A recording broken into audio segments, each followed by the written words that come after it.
Hello friends, hope you all doing good. நானும் இங்கே நல்லா இருக்கேன்.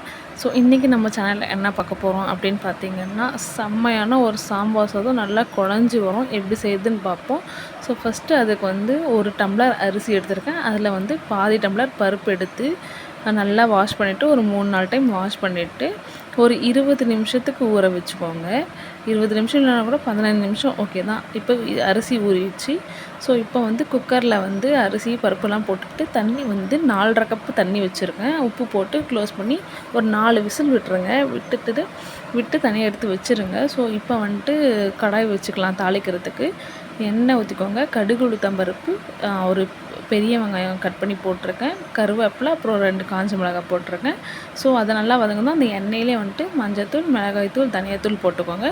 போட்டுட்டு அதுக்கப்புறம் நம்ம எடுத்து வச்சுருக்கிற காய் போட்டுக்கோங்க. என்ன காய் வேணாலும் யூஸ் பண்ணிக்கலாம். நான் கேரட், பீன்ஸ், முருங்கைக்காய், அதுக்கப்புறம் கத்திரிக்காய் யூஸ் பண்ணியிருக்கேன். இது மட்டும் தான் என்கிட்ட இருந்துச்சு. நீங்கள் வேறு வாழைக்காய் கூட போடலாம், என்ன காய் வேணாலும் போடலாம். ஸோ அதுக்கப்புறம் காய் போட்டு நல்லா மிக்ஸ் பண்ணிவிட்டு அப்புறம் ஒரு ஸ்பூன் சாம்பார் பொடி போட்டு மிக்ஸ் பண்ணிக்கோங்க. ஒரு தக்காளி போட்டு மிக்ஸ் பண்ணிக்கோங்க.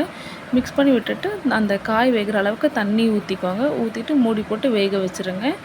ஸோ அந்த காய் வெந்து வந்ததும் நம்ம ஒரு லெமன் சைஸ் புளி கரைச்சி வச்சுருக்கேன், அதை ஊற்றிக்கலாம். ஊற்றிட்டு நம்ம எடுத்து வச்சுருக்கோம்ல சாதம், அதை எடுத்து போட்டு நல்லா பொறுமையாக மிக்ஸ் பண்ணுங்கள். சைட்லேருந்து மிக்ஸ் பண்ணிக்கோங்க. ஏன்னா சென்டர்லேருந்து மிக்ஸ் பண்ணிங்கன்னா நம்ம காயெல்லாம் வெந்திருக்கும், அதெல்லாம் பிரிஞ்சிடும், நல்லா இருக்காது. ஸோ பொறுமையாக மிக்ஸ் பண்ணி விட்டுக்கோங்க. நல்லா பொறுமையாகவே மிக்ஸ் பண்ணிக்கோங்க, ஒன்றும் பிரச்சனை இல்லை. மிக்ஸ் பண்ணிவிட்டு அதுக்கப்புறம் ஒரு கடைசியாக ஒரு 5 நிமிஷத்துக்கு முன்னாடி நான் சீக்ரெட் இன்க்ரீடியன்ட் சொன்னேன்ல, ஒரு அரை டேபிள் ஸ்பூன் சாம்பார் பொடி தூவி மிக்ஸ் பண்ணி ஒரு 2 நிமிஷம் கழித்து கொத்தமல்லி தூவி இறக்கிட்டிங்கன்னா சூப்பரான டேஸ்டியான அப்படி குழைவாக சாம்பார் சாதம் ரெடிடும். பாருங்கள், எடுக்கும் போதே எவ்வளோ சூப்பராக எடுத்து அப்படி கொட்டணும், அதுதான் சாம்பார் சாதம்.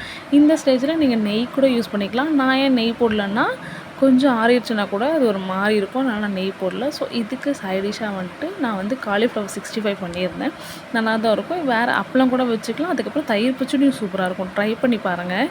ஸோ இப்போ டேஸ்ட் பண்ணி பார்ப்போம். கொஞ்சம் காலிஃப்ளவர் எடுத்துகிட்டு அப்புறம் ரைஸ் எடுத்து டேஸ்ட்டாக இருக்குது, ட்ரை பண்ணி பாருங்கள்.